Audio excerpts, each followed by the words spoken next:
Good evening, Facebook, YouTube, Twitter, and Google+. This is Rich again, back for your third and final video blog of the night for Sunday, April 3rd, 2015, around 7:40 in the evening, Billerica, Massachusetts. Sun went down tomorrow. There's not going to be any sun being shine. It's just going to be on and off snow showers and steady light snow, moderate at times, 2 to as much as 6 inches of snow just on the grassy surfaces because it will be a tough time accumulating on the roads because the sunlight, there's no sunlight, but the April is so sun is so strong, so you won't see any significant accumulations on the road, which is pretty good. And it's going to be cold for a while, but hopefully we snap out of this. Some news to report: Florida Panthers clinched a playoff spot. The first time the Panthers are going to the Stanley Cup playoffs since 2012. It's only their 5th playoff appearance in their history. They don't get too many playoff appearances in Sunrise, Florida. And John Scott has been called up by the Montreal Canadiens from the AHL, and the Philadelphia Flyers lost, so the Bruins might have a path to the playoffs. But I still think the Flyers are going to pull it out, and the Bruins will be on the golf course. Even though I'm a Boston Bruins fan, I don't think they're going to make the playoffs. Claude Julien and Cam Neely are going to be fired. And that's about it on news.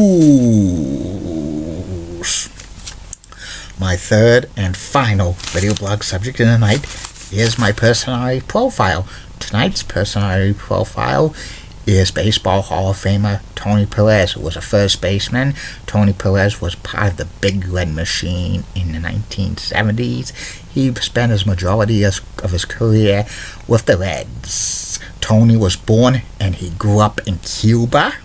He played baseball as a youngster in Cuba, and he played kind of semi-pro ball, and he was signed by the Reds at the age of 17 in 1960. His bonus, he got a bonus. His bonus was a $2.50 visa and a plane ticket to Miami, Florida, where the Reds used to have spring training. And he spent 4 seasons in the Reds minor league farm system as a first baseman. He made his major league debut in 1964 with the Reds. He played 22 seasons in the big leagues between 1964 and 1986. Majority of them with the Cincinnati Reds. He left Cincinnati at the end of 1976 to go to the Montreal Expos as a free agent. Then he went to the Red Sox in 1980. Then 1983 he went to the Phillies, and he rounded out his career with the Reds in 1984 through 1986. When he got into his 40s, Tony became like a part-time player. But he had some awesome seasons. 9 seasons. He hit 20 or more home runs, and 7 seasons he had 100 or more RBIs. 14 seasons he had 100 or more hits. 2 seasons he scored 100 or more runs. 2 seasons he batted 300 or more. 14 times he had seasons of 20 or more doubles, and he was a very clutch hitter. He drove in lots of RBIs. He was one of the power hitters of the Big Red Machines of the 1970s. 7 times he made the All-Star game. He played in the All-Star game, and he was the 1967 All-Star game MVP. That All-Star game lasted 15 innings. It was played at Anaheim Stadium. 4 times Tony finished in the top 10 in National League MVP voting. He never won an MVP award because the Reds were so good that, he was overshadowed by kind of his teammates, Joe Morgan, Pete Rose, Johnny Benn, Stevie Concepcion, George Foster, and Tony. If he played on like another team, he probably would have won an MVP award.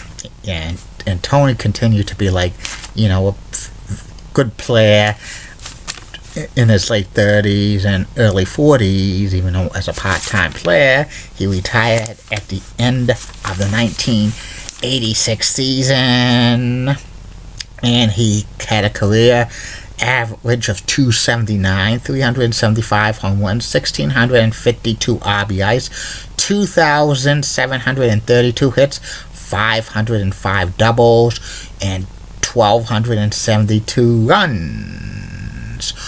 Tony Perez was on the Baseball Hall of Fame ballot for the first time in 1992, but it took him 9 years to get voted into the Hall of Fame, and he did that in the year 2000. And he actually was a manager briefly for the Reds and the Marlins for parts of 2 seasons, but he was not a very good manager. His career managing record was 74 and 84.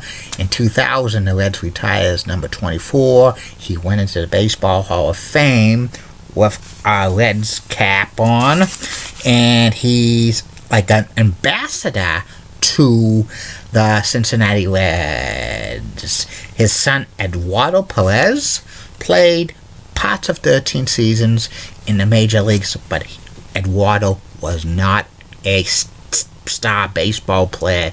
He was basically one of those, like, in and out of the lineup, kind of a utility player. He had a decent career, but not as a Hall of Fame level. Tony Perez has been kind of campaigning for years to get his baseball idol, Minnie Minoso, into the Baseball Hall of Fame, but so far that has not been fruitful. And since Minnie Minoso passed away in 2015, that's kind of a shame that Minnie will get in. If he's ever voted into the Hall of Fame, he'll get in there posthumously.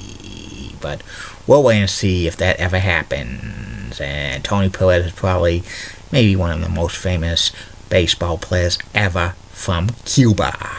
And that's about it on him. And that's about it on these video blogs for the night. Tomorrow, 3 more video blogs coming your way. First video blog will be the continuation of the top 100 greatest television sitcoms from number 30 to number 21. Second video blog of the day will be about disappointed NBA teams in 2015-2016 season. And the third and final video blog of the night will be a personality profile. It will be another one of members of the Big Red Machine in the 1970s, George Foster.